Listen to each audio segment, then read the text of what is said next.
Welcome back to another episode of Yesterday on the Internet. I hope you guys are enjoying these videos as much as I enjoy making them. Now in today's episode, this is episode 5. I know it's crazy. I have never uploaded this much in my entire life. Today's is a little different, okay? So we usually focus on more smaller stories, interesting fun facts.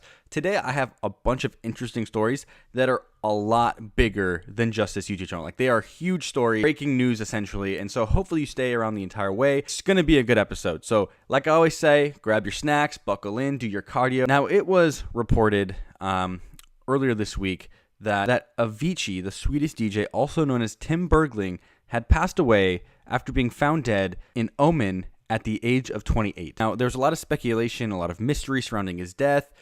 We had known that in 2016 he had stopped touring due to some mental issues and health issues. And today we were given a statement by Avicii's family, and they just thanked the fans for support. Now, they did go and make another statement, this one in regards to his death. And now earlier this week, I'd reported that there was nothing given out on the cause of death, what had happened, if they had suspected foul play. But after several autopsies were performed, authorities concluded that there was no reason to suspect any foul play. And this was obtained by Billboard, this statement here. Stockholm, 26th of April, 2018. Our beloved Tim was a seeker, a fragile, artistic soul searching for answers to existential questions. An overachieving perfectionist who traveled and worked hard at a pace that led to extreme stress. When he stopped touring, he wanted to find a balance in life, to be happy and be able to do what he loved most, music. He really struggled with thoughts about meaning, life, happiness. He could not go on any longer. He wanted to find peace. Tim was not made for the business machine he found himself in. He was a sensitive guy who loved his fans but shunned the spotlight. Tim, you will forever be loved and sadly missed. The person you were and your music will keep your memory alive. We love you, your family. Oh my God, I am not crying right now. I'm just sweating out of my eyeballs. Basically hinting that Tim, also known as Avicii, died due to an apparent suicide. And this was reported by plenty of different respected outlets. So heartbreaking, especially if you were a fan of his music, if you knew his music, and I just wish his family the best. That's all I can say. I don't want to cover this story anymore. Now, this next story, and this is not to lighten up the mood in any way, but this is just a fucking crazy story. So really, strap in if you can. Now, news reports have indicated that a Mexican rapper and YouTube personality named Christian Omar Palma Gutierrez, who professionally was known as QBA, has admitted to dissolving 3 students' bodies in acid. Now, he has since been arrested and detained in relation to the death of 3 students, 125, 120, and another 20, in the western Jalisco state, and this was last month. Now, this is just coming out, however. Gutierrez, also known as QBA, reveals that he disposed of the bodies after the men were initially captured, tortured, and murdered by a Mexican drug cartel. And he says that he was recruited 3 months earlier by the Jalisco New Generation, piece of the cartel, and he earned nearly 3,000 pesos a week for his services. Now, one of the chief investigators, her name is Lizette Torres, says that Gutierrez participated in 3 other previous murders. Now, the rapper's YouTube channel, I don't know if it's still up at the time of filming this. However, it boasts 125,000 followers. Donde se mira en la mano la mala vida, la malquerida, los casi muertos, donde se huele el aroma del mañanero. These videos routinely show a lot of porn, a lot of drug, a lot of weapons, nice cars, nice motorcycles. It's essentially what you'd expect from already hearing about this guy. Culprits, the people that did this dastardly deed, mistook the students for members of the rival gang, and this kind of pushed them to do the killing. The gang members beat one of the students basically so bad that he was killed, and that prompted them to have to kill the other ones. And after all the torturing, after all the death, Gutierrez, the YouTuber, took the corpses to another house and put their bodies in sulfuric acid to hide the evidence. What the fuck is... Oh, I mean, it's crazy, I think, in my opinion, because he is a YouTuber with that much of a following. Like, when you watch anyone on YouTube, and this has happened before, there are videos out there that show, people that have done YouTube videos and gone on to kill, but someone that has amassed that high of a following, it's just such a weird, I don't know, it just doesn't process. Now, moving on again, TMZ has reported that Cardi B and her ex-manager Shaft are in an ongoing legal battle where her ex-manager is suing her for an astounding $10 million. Now, according to TMZ, her ex-manager is claiming that his contacts, writers, producers, they're the ones that made Bodak Yellow blow up to be so successful that it wasn't Cardi B. Now, he's even claiming that before her rap career took off, he was the one who finessed her into love and hip-hop. He was the one that showed her the reins of Instagram, show her how to build this fan base. And he's citing defamation as well, saying that Cardi B told Offset lies and just all this bullshit about him. That's the point, though, where Offset texted him, better stop play acting like you don't know you taking her shit from her, you snake. You can't hide from me, and you not about to play my wife. So, truly, I didn't think Offset was about it, but, I mean, one, yes, please stand up for your girl. I like it. I need this kind of Offset in my life. Two, $10 million is a fuckload of money. I'm sure she makes way more than that this year, but $10 million is so much. Oh, now this one comes from Twitter. This is more of a this is a lighthearted story. John Funtania, he's a game designer, a user of Twitter. Now, he posted a video yesterday of him going out to meet his Postmates delivery driver who was blasting an unheard Post Malone song. I just had to go back to the Postmates. I just got my food.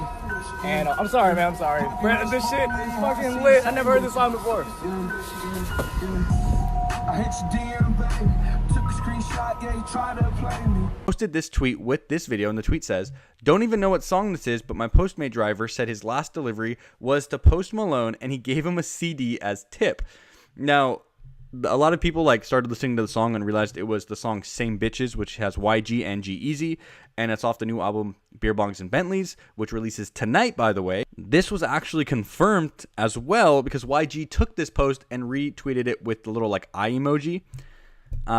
Crazy to me, though, that he when do you ever get Postmates to Post Malone? The thing comes out tonight, so a lot of people are now mad at Post Malone because they think he should have gave actual tip instead of the CD, but fuck yeah, give me a CD. That shit's tight as fuck. Now, moving on to our next story, Kanye West. Oh my god. Now, I gave you the whole rundown on all his crazy tweets yesterday, the tweet storm. It's still going on. I'm telling you, every day it just gets worse.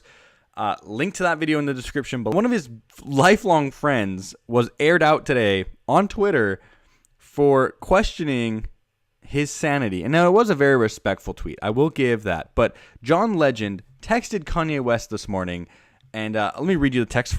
Hey, it's JL. I hope you'll reconsider aligning yourself with Trump. You're way too powerful and influential to endorse who he is and what he stands for. As you know, what you say really means something to your fans. They are loyal to you and respect your opinion. Many people who love you feel so betrayed right now because they know the harm that Trump's policies cause, especially to people of color. Don't let this be part of your legacy. You're the greatest artist of our generation. Ew, Kanye now responds with this.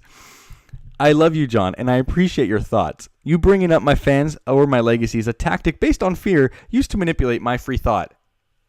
What the fuck? He then tweeted out another tweet as well and said, I tweeted the John text to show that there are people around me that disagree with me and voice their opinions. I respect everyone's opinion, but I stand my ground. Even Frank Ocean jumped in, and he has been very quiet on everything all the time, but he came out on his favorite social media platform of choice, which is Tumblr, and he posted a screenshot of the old Kanye. It's a Kanye that used to stand up. It was in 2005. He was saying something about George W. Bush where he didn't care about black people. This is that clip of the actual screenshot. George Bush doesn't care about black people. Please call.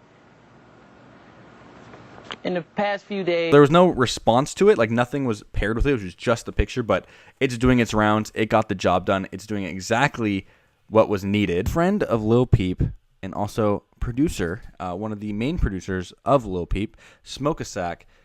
Now, he has long been a friend of Lil Peep and a long advocate of keeping his legacy alive. Now, it's been about 5 months since we lost Lil Peep to the overdose of fake Xanax, and people have not given him enough time to mourn. A lot of fans, or we don't even call them fans at this point, we're going to put quotations around the fans, they are harassing him, asking him to drop the second album. Smoke a Sack weighed in today, and he said this on Instagram. Some people are seriously harassing me for Come Over When You're Sober Part 2. I want to address this again so you guys all understand. It's coming like I've said too many times before, and I've been working every day to make sure these songs come out perfect for Gus and for his fans. While some of you guys are busy harassing me, I have to go through the heartache of hearing Gus's voice over and over for hours while I polish these tracks up in the studio. Can you imagine how I feel? My best friend is gone. I'm working with his raw vocals, wondering why the fuck he's not here next to me. I try my fucking hardest every day to not freak out. Please unfollow me if you're just going to be mean and impatient. Shit breaks my heart seeing some people be so mean. Come Over When You're Sober is an album from Gus and myself. I want nothing more than for you guys to have it, but I can't fucking leak it. For those who have been super supportive and nice to me through these hard times, I just want to say I love you with all my heart. Literally, my supporters make me feel like I have a reason to be alive. Hope everyone has a good day. I love you, Gus. Honestly, guys, I'm just going to throw this out there. If you are one of the people harassing him, go fuck yourself. For any producer, he doesn't even have to release Come Over When You're Sober Part 2. Smoke a sack, if you ever watch this video, which I doubt you will, you have my support. You have the support of everyone around you. Do what you got to do. Take as much time as you want. It's going to be a hit when it does come out. I was going to end it there, but I decided I wanted to throw in a few more pieces of news just so that you guys don't leave with like a heavy heart, or you guys don't have to leave with any bad feelings at all. So, some quick news for the day and on Instagram. Tekashi 69, we've talked about him every single day, but he had a show at Solfrito Fest 2018 on June 8th at the Barclays Center, but he has been barred from ever going back or performing due to the fact that his crew and Casanova's crew are still being investigated for a shooting that left 2 men in the hospital. So we'll have to keep you updated on that. Tekashi 69, I swear to you, will never leave the news. 2018, like frontrunner for most hyped rapper of all time, Blockboy JB posted this video of him dancing, and I just have to post this because it's absolutely like the greatest thing I've ever seen.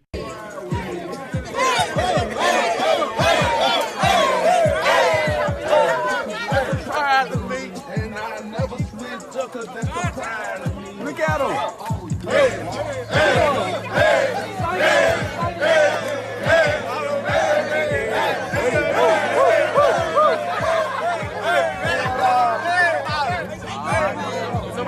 Okay, listen to this. This guy, don't know where he's from, but he got a soccer jersey tattooed on his entire body. Like, literally, these pictures. This guy literally got a tattoo of a soccer jersey, front, back, full. What the fuck is wrong with people? In Detroit, 50v50 came out today to play some paintball in the city. And although it looks pretty crazy and the police are super pissed off about it, a lot of people are saying it's good for the city because it's taking away the violence of actual guns. But I'll let you decide. Check out these clips from Instagram and what's been circulating of that actual paintball fight.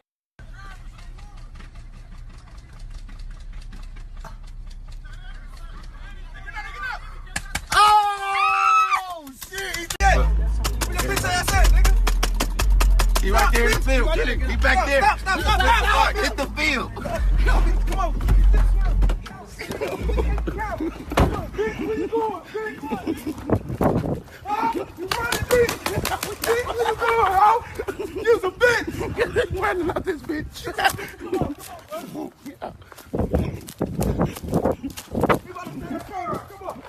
Come on, follow.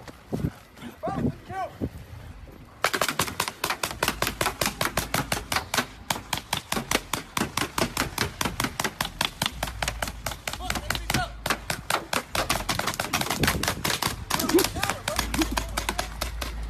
Yeah.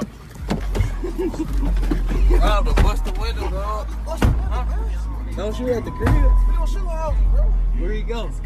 I missed that bitch by mistake. That bitch slipped off. I'm shooting the curtain. Which one? And then in final news, XXX Tentacion, our favorite SoundCloud rapper that became a mainstream success. We're all very proud of him. He got in his Jocelyn Flores plaques, and he posted about those. He even gave the caption, "Woke up today grateful because I know you watch over me and I know you see my heart. I'll never forget you. Thank you." And that's paired with a picture of the plaque. And then posted this video of his grandma roasting Lil Tay. Here you go. Get Little Tay. We out here getting it. Big houses, big Benzes. Get your money up. And finally, a picture of his grandma. He bought her a new house, and he said, "Sorry that I haven't been on the internet. Just got my grandmother on my mom's side and my dad's side 2 cribs. Been focused on building the legacy." So, as you can see, XXX is out here really just giving back. And guys, that's the news for today. That's everything I wanted to get out. Thank you guys so much for stopping by. Hopefully this kind of changed it up a little bit. I'll be back tomorrow with more crazy stories and more Instagram shit that's going to be happening every single day. Like always, though, I do appreciate you. I appreciate every time you stop by. Give this video a like, subscribe down below, share this video if you can. And as always, here is the stupid video as always to end the video. So